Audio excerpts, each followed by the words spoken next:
Matthew 1, verses 24 through 25 gives us a powerful thing to consider.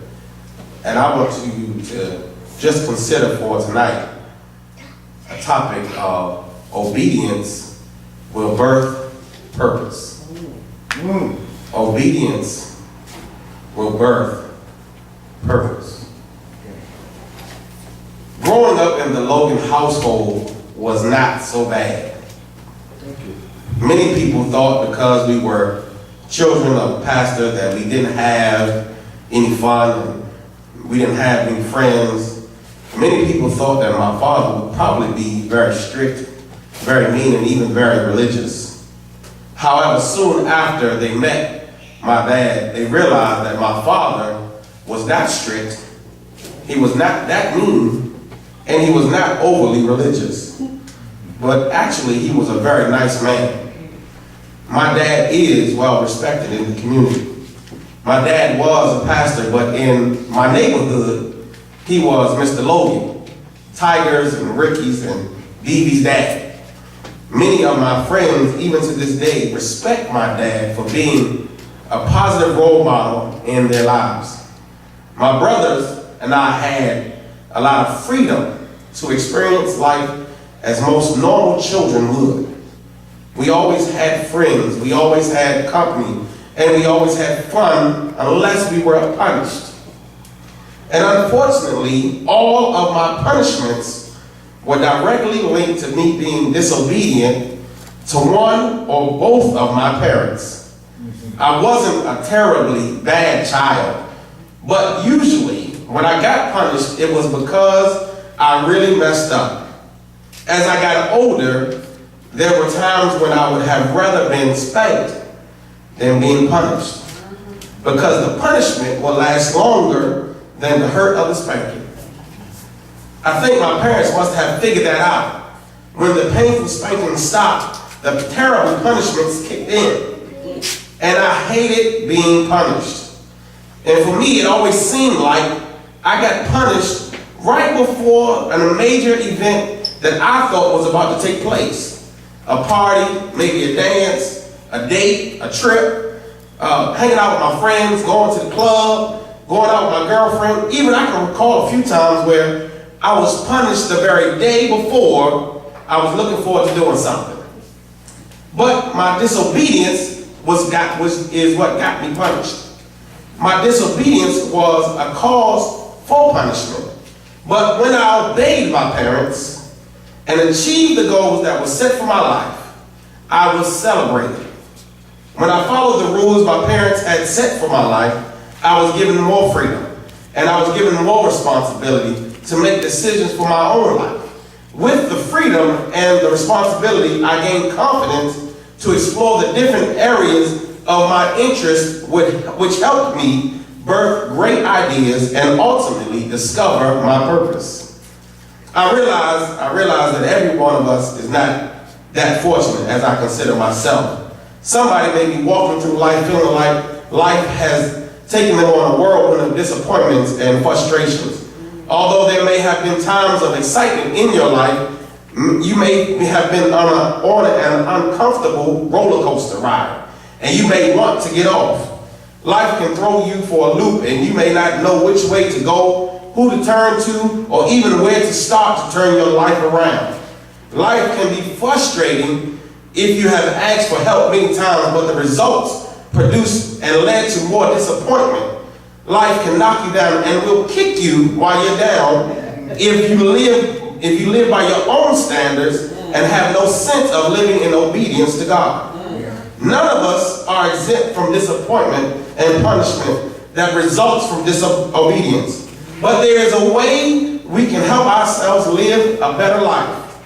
As we take a look at our text we read in the scripture, that Joseph was obedient to the message he received from the angel of God during his dream. Let me pause right here for a moment before we go a little deeper in the text. Many of us have dreams on a daily basis. Some of us wake up from our dreams and can remember the exact details. You can even write them down specific and tell someone about them as if it was reality. Some of us have had dreams over and over and over again and given the same directions in the dream, but yet we still ignore the directions and proceed in life as if somehow the dream was not meant for you. If, by chance, I'm saying something that you have experienced, I don't want you to tap your neighbor, but it just may be time for you to start writing down your directions and bring the dream to reality. Your dream could be the next greatest gadget ever invented. Your dream could be the cure to a debilitating disease. Your dream could produce jobs for thousands of people and help them take care of their family. Your dream could reorganize a failing company. Your dream could open doors for young people to get the education and resources needed to be successful students. Your dream could motivate an ethnic group of people to shift their mindset. Your dream could empower men and women to organize health campaigns that encourage healthy living. Your dream could organize community activities that build and encourage healthy neighborhoods. Well, if y'all not gonna talk back to me, I'm gonna just talk to myself. Your dream could organize a church that builds relationships with people. Your dream could organize a church that meets people at the point of their needs. Your dream could organize a ministry that encourages black men to build a better relationship with Christ, their families and their communities. Your dream could make an organization that realizes if we don't help the community, we're hindering the community. Your dream could be the very thing that helps someone else know needs to help them to decide on living for Jesus or dying in sin. Well, we know that Joseph had a dream, and in this dream he was given directions from God by an angel. But I don't want us to think that if we don't have an angel visit us in our dream is invalid. I want you to know that our angel may not even come.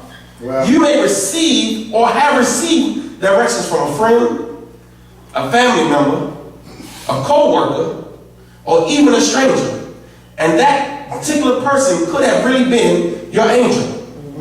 The key thing is to remember that when you are giving your directions, we must follow all the directions. Yeah. I hear someone saying, my life is upside down, inside out, and even backwards. How can my obedience birth purpose? I hear someone else saying, my life is hectic enough. I work, I got a job, I got another job, I got a family, I got children, I got a baby, I got pets, I volunteer in the community, I go to school, somebody might be homeless, somebody might be unemployed, I might be a recovering addict, I might be a felon, I'm this, I'm that, I was this and I was that. How can my obedience birth purpose? How can my obedience birth purpose? Well, y'all know that I like it when you ask questions. So the first thing we need to do if we want our obedience to birth purpose is to be obedient. Well, it's simple. Look at verse 24. Joseph wakes up and does what he is told to do. I'm sure you're probably thinking, didn't Joseph have some apprehensions?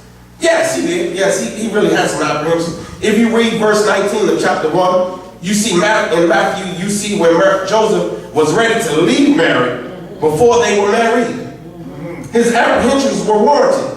What man wants to marry a virgin woman that is pregnant? That doesn't even make sense.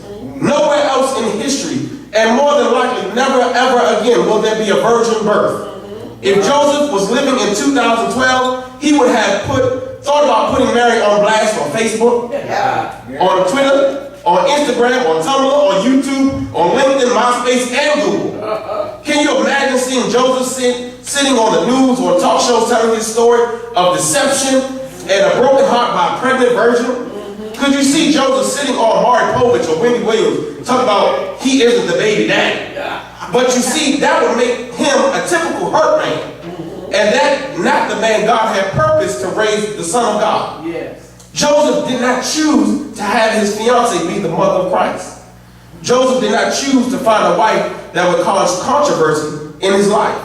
Joseph did not choose what was about to take place in his life. I believe Joseph thought he had found a good woman and he was going to have a beautiful family. Well, it wasn't until the angel visited Joseph in his dream that Joseph was informed of his importance in God's plan to save the world. Well, Joseph could have woke up and decided to disobey God's instructions. Joseph could have left Mary right where he found her. However, had he done that, God would have surely placed another man in Mary's life, and we would only know Joseph as the man who disobeyed God, neglected and humiliated Mary, and neglected Jesus. Wow. Thanks and praise belong to God, because Joseph decided to obey the message delivered to him, and God chose the right man to raise his son.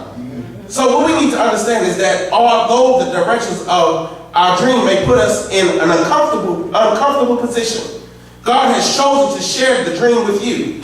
He could have chosen any person on earth to share the dream, but he thought so highly of you to impart a piece of his divine plan into your life. It is now up to you to make the dream a reality. Amen. Obedience is the first step. Obedience is the first step. Now we have to tell God we submit to his authority. Obedience tells God we will follow his direction in spite of our apprehensions. Obedience tells obedience to God puts us in position to have doors open, have our problems resolved, and even our success guaranteed. We have to make up our minds that we are going to follow the directions. We have to make up in our minds that our fear is less important than our disappointment to God. We have to make up in our minds that even if we are talked about, we're going to complete the task God has given us to do. We have to determine that our desire to please God and not ourselves. We have to determine that the dream God placed in us must be fulfilled by us. We have to determine that God has already predetermined our success. We have to determine that God will not set us up for failure. We have to determine that no matter what the difficulties we face, we're going to complete the assignment. We have to determine that I'm working to serve God and not working to serve our own ego. We have to determine that our obedience will show God that he can trust us to do his will, and we have to determine that our obedience will show God we are willing to be a living example of what can happen if we're used by him. I'm going to keep on going. We have to determine that we will show through our thoughts, our words, and our actions. We have to determine that we will live in obedience. The second